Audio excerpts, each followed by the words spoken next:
Court ಆವರಣಕ್ಕೆ long ಹಿಡ್ಕೊಂಡು rowdy sheeter ಒಬ್ಬ ಬಂದಿದ್ದ. ಅದು ಕೂಡ ಮತ್ತೊಬ್ಬ ರೌಡಿ ಶೀಟರ್ನನ್ನ ಬೆದರಿಸುವಂತಹ ಹಿನ್ನೆಲೆಯಲ್ಲಿ ಇದನ್ನ ಗಮನಿಸಿದಂತಹ ವಕೀಲರು ಪೊಲೀಸರ ಗಮನಕ್ಕೆ ತಂದು ಈಗ ಅವರನ್ನ ಅರೆಸ್ಟ್ ಮಾಡಲಾಗಿದೆ.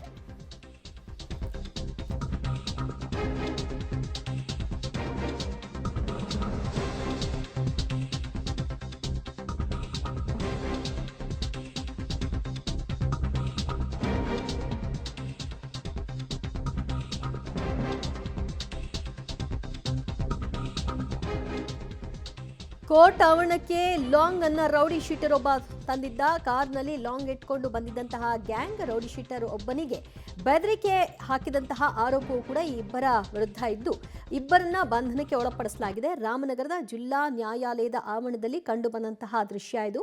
ವಿಚಾರಣೆಗಾಗಿ ಕೋರ್ಟ್ಗೆ ಅಂತ ರೌಡಿ ಶೀಟರ್ ಅಭಿ ಮತ್ತು ಅಭಿಷೇಕ್ ಬಂದಂತಹ ಸಂದರ್ಭದಲ್ಲಿ ತಮ್ಮ ಬಳಿ ಲಾಂಗ್ ಅನ್ನು ಕೂಡ ಹೊತ್ತು ತಂದಿದ್ದಾರೆ.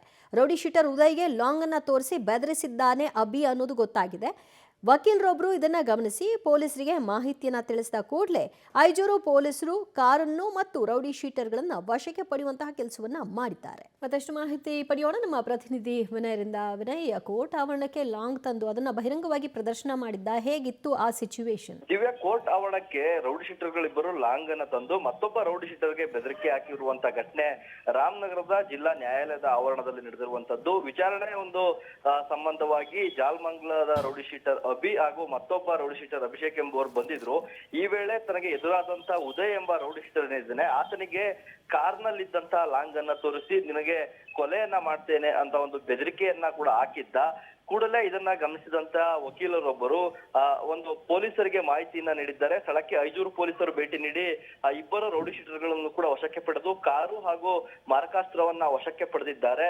ಅಂದ್ರೆ ಕೋರ್ಟ್ ಆವರಣದಲ್ಲೇ ಈ ರೀತಿಯಾದಂತಹ ಒಂದು ಪುಂಡರು ಈ ರೀತಿಯಾದಂತಹ ಒಂದು ದಾಂಧಲೆಯನ್ನ ಮೆರೀತಾರೆ, ಲಾಂಗು ಮಚ್ಚನ್ನ ಕೋರ್ಟ್ ಆವರಣದಲ್ಲೇ ತೋರಿಸ್ತಾರೆ. ಅಂದ್ರೆ ಇವ್ರಿಗೆ ಕಾನೂನಿನ ಮೇಲೆ ಎಷ್ಟು ರೀತಿಯ ಭಯ ಇದೆ, ಜೊತೆಗೆ ಕೋರ್ಟ್ ಆವರಣದಲ್ಲಿ ಯಾವ ರೀತಿಯಾಗಿ ಇರಬೇಕು ಅನ್ನೋದ್ರ ಬಗ್ಗೆ ಕೂಡ ಇವ್ರಿಗೆ ಭಯ ಇಲ್ಲ ಎಂಬುದು ಗೊತ್ತಾಗ್ತಾ ಇರುವಂತದ್ದು. ಈ ನಿಟ್ಟಿನಲ್ಲಿ ಇವ್ರ ವಿರುದ್ಧ ಸೂಕ್ತವಾದಂತಹ ಕಠಿಣ ಕ್ರಮವನ್ನ ತೆಗೆದುಕೊಳ್ಬೇಕು ಅಂತ ವಕೀಲರು ಕೂಡ ಆಗ್ರಹಿಸಿರುವಂತದ್ದು. ಈಗೇನು ಆರೋಪಿಗಳ ಬಂಧನ ಆಗಿದೆ, ಅವ್ರ ವಿರುದ್ಧ ಮತ್ತೊಂದು ಕೇಸನ್ನ ಕೂಡ ಈಗಾಗಲೇ ದಾಖಲು ಮಾಡಿಕೊಳ್ಳಲಾಗಿದೆ. ಸಶಸ್ತ್ರ ಕಾಯ್ದೆಯ ಕೇಸನ್ನ ದಾಖಲಿಸಿ ಇದೀಗ FIR ಅನ್ನು ಕೂಡ ದಾಖಲು ಮಾಡಲಾಗಿರುವಂತದ್ದು. ದಿವ್ಯಾ, ಥ್ಯಾಂಕ್ ಯು ವಿನಯ್ ನಿಮ್ಮೆಲ್ಲ ಮಾಹಿತಿಗೆ.